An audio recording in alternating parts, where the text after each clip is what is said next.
Hey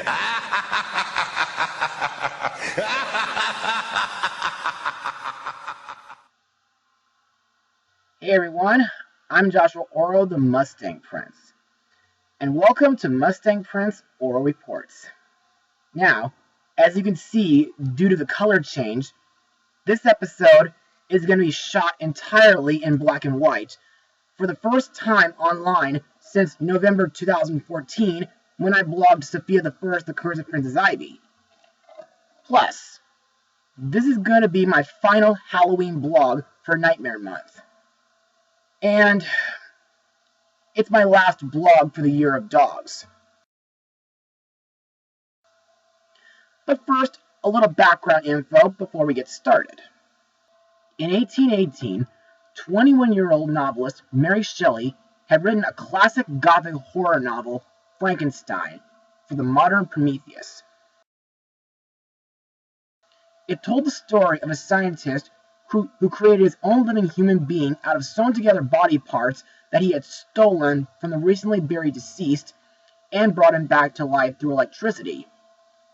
However, when most folks think of Frankenstein, they immediately think of the 1931 Universal Studios horror movie starring Boris Karloff.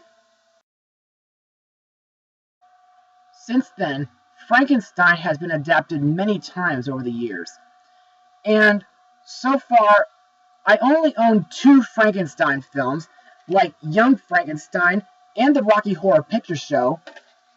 Plus, Frankenstein has been featured in films like Scooby-Doo and the Ghoul School and the Hotel Transylvania trilogy.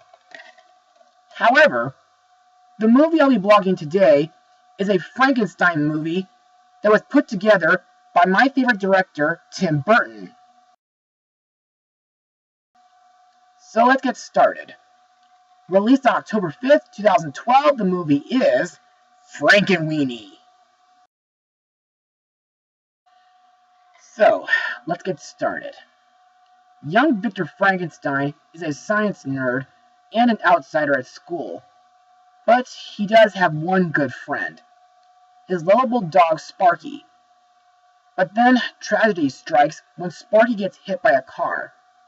Victor is heartbroken, but his science teacher gives him an idea of how to jolt Sparky back to life. The experiment is successful, and all goes well until Victor's fellow students steal his secret and use it to resurrect other dead animals with monstrous consequences. So, what do I think of the movie? Well, in my opinion, this movie is considered as one of my absolute favorite films to watch during the Halloween season. But to get a better understanding of why I love this movie, let's move on to Mustang notes. Now, believe me when I say that this movie is actually a remake to a movie that Tim Burton made a long time ago. You see, after Tim Burton directed the stop-motion short Vincent, he wanted to make a stop-motion film of Frankenweenie. However, it instead became a live-action short in 1984. However, after it was released, Disney thought it was a waste of company resources. So what did they do? Well, sadly, they fired Burton. Thankfully, both the original short and Vincent aren't too hard to find these days, since both can be watched on the Nightmare Before Christmas DVD, which I think I should blog this coming holiday season. Anyway, back to Mustang notes. One person who was able to see the original Frankenweenie was Paul Reubens, who loved it and hired Tim to direct Pee-wee's Big Adventure, which was the first full-length live-action movie that Tim directed. But still, Tim wanted to, make a stop-motion Frankenweenie film. And finally, he got the chance when Disney asked him to direct the 2010 Alice in Wonderland movie, and he agreed, on the condition that he could then make Frankenweenie. What's more, Frankenweenie is one big homage to monster films, from the decision to filming it in black and white, to most of the townspeople looking like they came from classic horror movies. Plus, several of the monster pets resemble classic movie monsters, not just Frankenstein, but also the Wolfman, Dracula, the Invisible Man, the Mummy, Gremlins, even Japanese giant monster movies. As for the stop motion itself, I think it moves so smoothly that it could trick people into thinking that it's CGI. Also, as a bonus note, during the Halloween time at Disneyland Resort back in 2012, I managed to see Sparky's gravestone planted in the pet cemetery in front of the Haunted Mansion holiday. Also, I think Plain White T's cover of Pet Sematary is such a rockin' song to listen to around Halloween time. Anyway, now that we're done with Mustang notes, let's move on to the characters and the voice actors who brought him to life.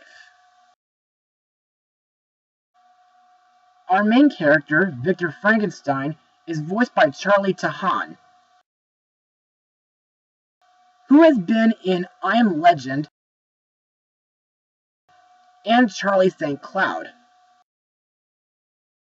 Victor is a young scientist who brings his dog Sparky back to life. In my opinion, Victor is a smart and relatable kid, and he's pretty similar to Tim Burton himself, due to Victor being an outcast and creating homemade films and watching classic monster films on TV. Next we have Victor's dog, Sparky, whose vocals are provided by the legendary Frank Welker. In my opinion, even in death, Sparky is a really cute dog. He is very energetic and can, surprisingly, outrun an angry mob. Unlike the other monsters, Sparky did not turn evil or run amok in New Holland. Plus, his enthusiasm and energy didn't really diminish after his 2 deaths. Next up is Edgar E. Gore, voiced by Atticus Shaffer. Edgar is a hunchback kid inspired by Frankenstein's assistant, Igor. He is the first kid to know of Victor's success in bringing Sparky back to life. Even though Edgar promised not to tell Victor's secret, he accidentally spilled the beans to the other classmates. Next is the weird girl's cat, Mr. Whiskers, vocalized by Michael Welch. Best known from the infamous Twilight franchise. This character serves as the main antagonist for the movie. He can, well, for some reason, predict when bad things are going to happen by leaving clues in the form of faces bearing the first initials of one of the weird girl's classmates. However, later in the movie, after a fluke during the weird girl's attempt to recreate Victor's reanimation experiment, Mr. Whiskers becomes a monstrous vampire cat, where the bat half takes control over him. Catherine O'Hara, best known as the voice of Sally and Shock from The Nightmare Before Christmas, voices as Victor's mom, Susan Frankenstein, the weird girl, and the school's gym teacher. Now, Susan is a friendly, loving, and supportive mom who encourages her son's scientific pursuits, even when her kitchen appliances end up in the attic. The weird girl is an eccentric girl who is obsessed with the psychic predictions of her cat, Mr. Whiskers, and the gym teacher is, well, an unnamed character who coaches baseball and later takes over the science class. Martin Short, who is in Mars Attacks, plays as Victor's father, Edward Frankenstein, the town's mayor, Mr. Burgermeister, and Nasor. Edward is a 40-year-old travel agent who likes to dispense roundabout advice to his son. Mr. Burgermeister not only is mayor of New Holland, but he's the Frankenstein's next-door neighbor and Elsa Van Helsing's uncle. More on her later.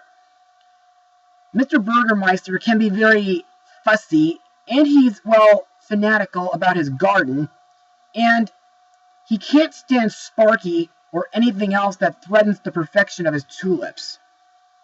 Plus, he is also an homage to the villainous Burgermeister Meisterburger from Rankin Bass's Santa Claus is Coming to Town. And, of course, Nasor is Toshiaki's partner, who has a flat head inspired by the Frankenstein monster, and whose voice and face resemble that of Boris Karloff.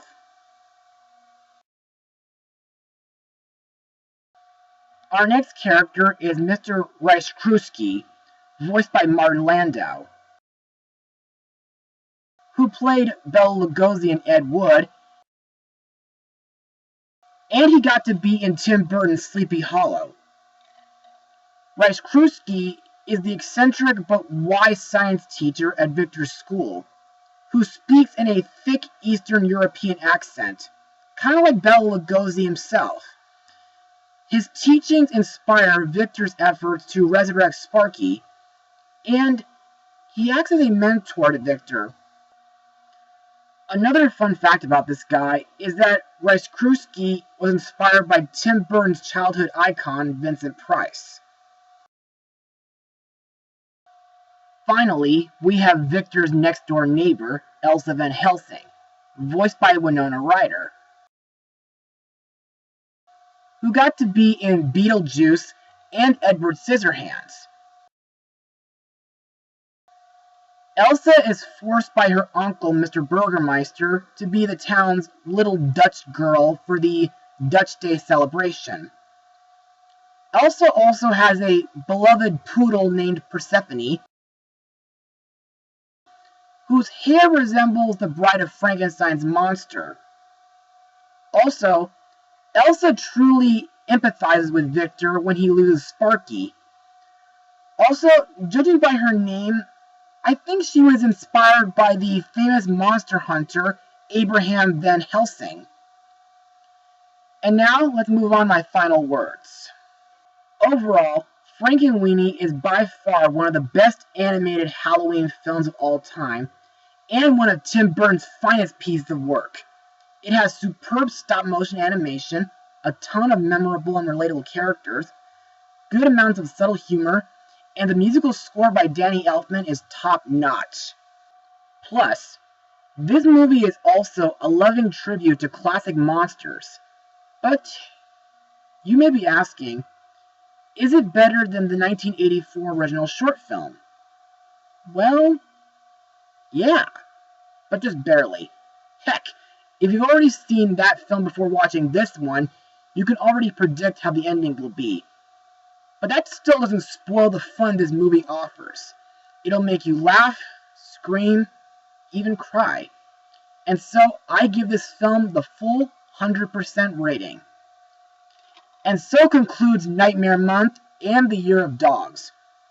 I hope you all enjoyed hearing my thoughts on each of these haunting movies. So be sure to join me in November for my next blog. Mustang Power. Oh, and Happy Halloween.